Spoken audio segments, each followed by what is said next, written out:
Hey guys, welcome back to my channel. Now, you probably already know some simple collocations, or words that often go together. You probably know make a decision and give advice. But if you add adjectives to these expressions, you can level up your English. So in this video, I'm going to teach you 10 common collocational phrases. All of these 10 expressions involve a verb, an adjective, and a noun. So let's get started. Now, before we get started, please don't forget to hit the like and subscribe button and make sure you turn on alerts so you can get notifications about my new content. I try to publish one video every week, so make sure you stay tuned for the next video.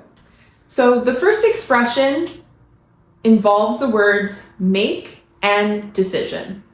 But what adjective could we put in between these two words if we want to show that someone is making a decision that is very impulsive or maybe not the best decision they've ever made?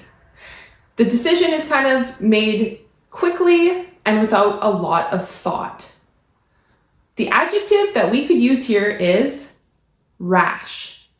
To make a rash decision means to make a decision very, very quickly. So for example, if I go to the store and I need to purchase one pair of pants, but I see that a lot of items at the store are on sale, I might make a rash decision or an unwise decision and end up buying 2 shirts and 3 sweaters, even though I don't have a lot of money and I really only needed 1 pair of pants. When steady wins the race, don't make a rash decision and let this, see this through.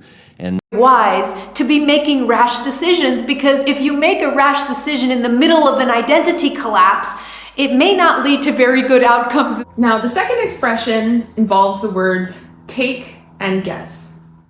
What adjective could we put in between take and guess? What if we want to say that someone is taking a guess about something that they are not very knowledgeable about, or we just want someone to try their best to give their opinion on a matter, but we know that they don't have too much information about the situation? We could say, take a wild guess. So, for example, let's say you go out on a date with someone and the person you are out on a date with asks you, so what do you think I do for work? You might say, oh, I'm not sure, you didn't tell me. And that person might say, take a wild guess. You can ask someone to take a wild guess when you know that they have no information, but you just want to know their opinion or what they think about something. It's got to supply you with fuel to get out of that danger. So take a wild guess between your body's fuel of glucose and fat. Who's interested in remaking West Side Story? Just take a wild guess. What film director? I'm gonna take a wild guess and say you're the DJ. Now, the next common collocational phrase is to make a mistake. Now, what adjective could we use to show that that person did something but they didn't mean to, they had no intention of doing something, it was unintentional? We can say, make an honest mistake. For example, if you borrow your friend's laptop and you delete some files because you wanted to delete the files that you created when you were using the laptop, but unfortunately, you end up deleting their files, they might say, where are my files? What did you do? And you can say, I'm so sorry, I made an honest mistake. I guess I deleted some of your files. I didn't intend to, but it happened somehow. It was an honest mistake. The state of Alabama didn't make an honest mistake, and race had everything to do with it. If the police make an honest mistake in obtaining evidence, that mistake will not be held against them. Another common collocational phrase is to give advice. But what adjective could we use if we want to say that someone is giving advice, but the person never asked for advice? It's information that you give to someone, but that person did not want feedback. They have not made it explicit that they actually wanted to hear your opinion. That means that you are giving unsolicited advice. It's advice that is not requested by that person. For example, sometimes, unfortunately, on my Instagram account, people message me and they tell me that I should do this or I should do that, but it's referring to my appearance or my hair color or what I wear, something to do with my appearance. I can say that those people give me unsolicited advice. Nowhere did I say, tell me how you want me to do my hair or my makeup or what I should wear for clothing. Those people are giving me unsolicited advice. She said never give unsolicited advice. That's the first problem. The second reason why we give unsolicited advice is really out of our heart. You should never give unsolicited advice because it can be really tough for a friend of yours. Another common collocational phrase is to take measures. To take measures means to take steps or to take action. But what adjective could we use if we want to talk about taking steps to prevent something from happening or to protect something? We could use the adjective precautionary. For example, we've all dealt with the COVID-19 pandemic, and as we all know, during the pandemic, we had to take precautionary measures. We had to wear masks, and we had to do social distancing, and we had to make sure that we stay home when we're not feeling well. Those are precautionary measures. To take precautionary measures means to take action or to take steps to protect something or prevent something from happening. That's why wise public policy demands that we take precautionary measures now. Worldwide pandemic does require this government and this parliament to take precautionary measures. Now, the next collocational phrase includes the words make and statement. But what adjective could we use in between to show that someone is making a statement very fearlessly or making a statement that involves being quite brave and saying something with a lot of conviction? We can say that someone is making a bold statement. For example, if you work for a company and the CEO of the company is holding a meeting and they say that this year our profits are going to triple. Recruiters have been hiring a lot of good employees and I'm very convinced that we're going to be generating a lot more profit this year.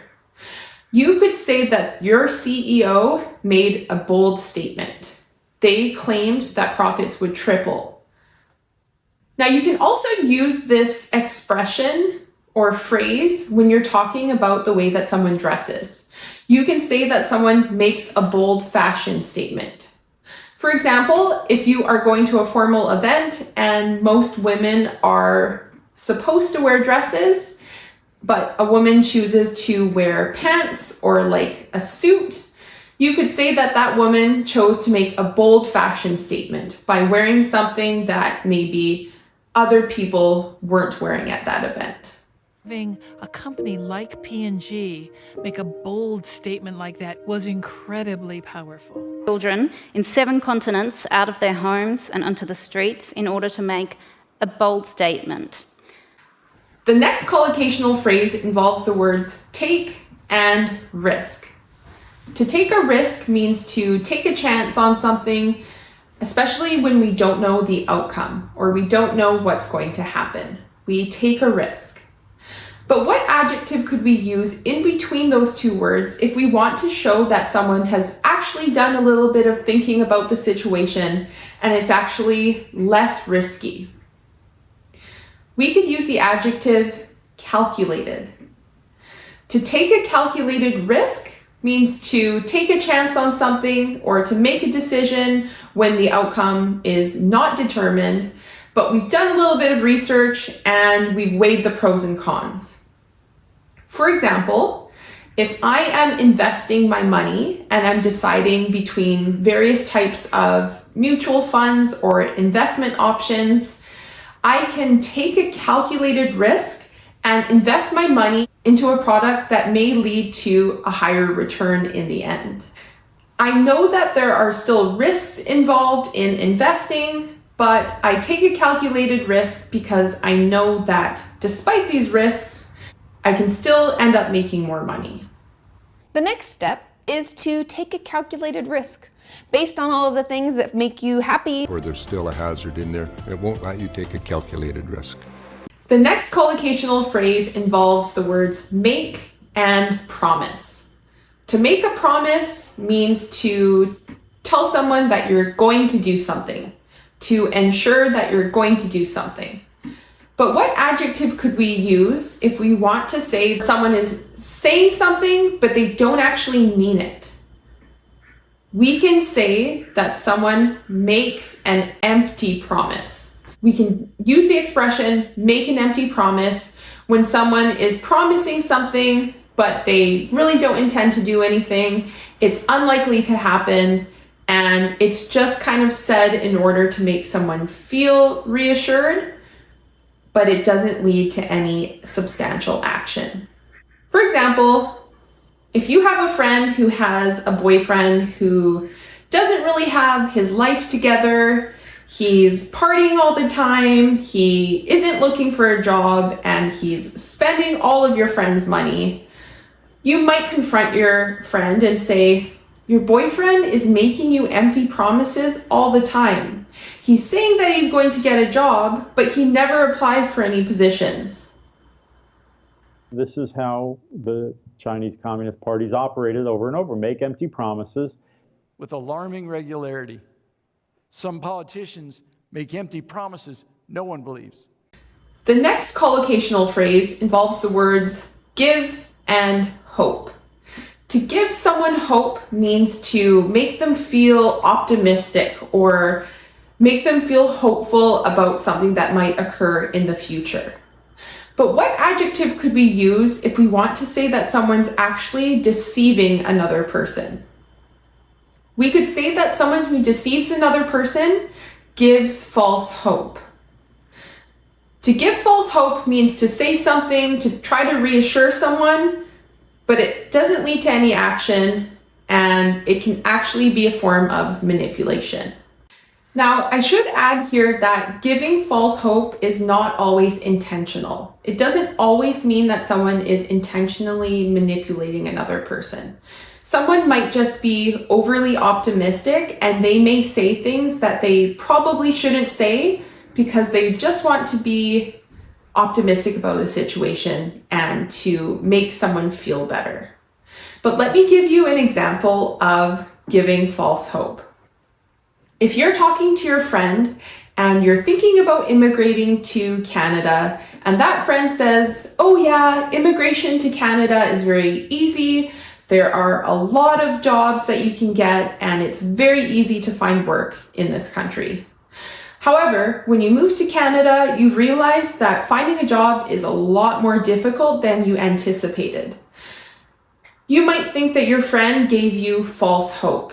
They made it seem like things were very, very easy, very, very simple, but it was actually a lot more complicated. It could potentially jeopardize medical licenses and as well as maybe give false hope or... And I don't give false hope to my patients, but what I tell them is we are not a victim of our genes. Now, the last collocational phrase involves the words give and compliment. To give a compliment means to say something nice about someone. So you could give a compliment and say, that dress looks beautiful on you. I love that dress. What adjective could we add though if we want to say that someone is giving a compliment, but they're actually criticizing someone or making a negative comment at the same time? We can say that someone is giving a backhanded compliment. To give a backhanded compliment means to say something that sounds nice on the surface, but actually, if you think about it, it's actually kind of critical. It's actually kind of negative. Let me give you an example of a backhanded compliment. Let's say you're working at your job and you just finished a big project and your supervisor comes to you and they say, You've done a surprisingly good job. On the surface, it sounds like a compliment. They're saying you did a good job. However, if you think about it, they're saying you've done a surprisingly good job, which means that they're surprised that you've done good work. They were kind of expecting you to do a bad job. So it's kind of critical. It's not really a compliment.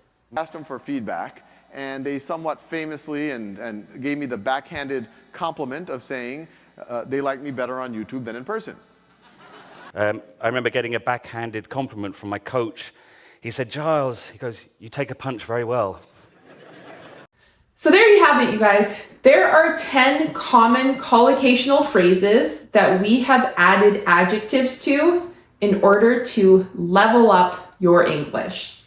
I hope you guys found this video informative. If you enjoyed it, please don't forget to hit the like button and leave me a comment below to let me know if you've ever heard any of these expressions before. Thank you so much for watching. I'll see you guys next week.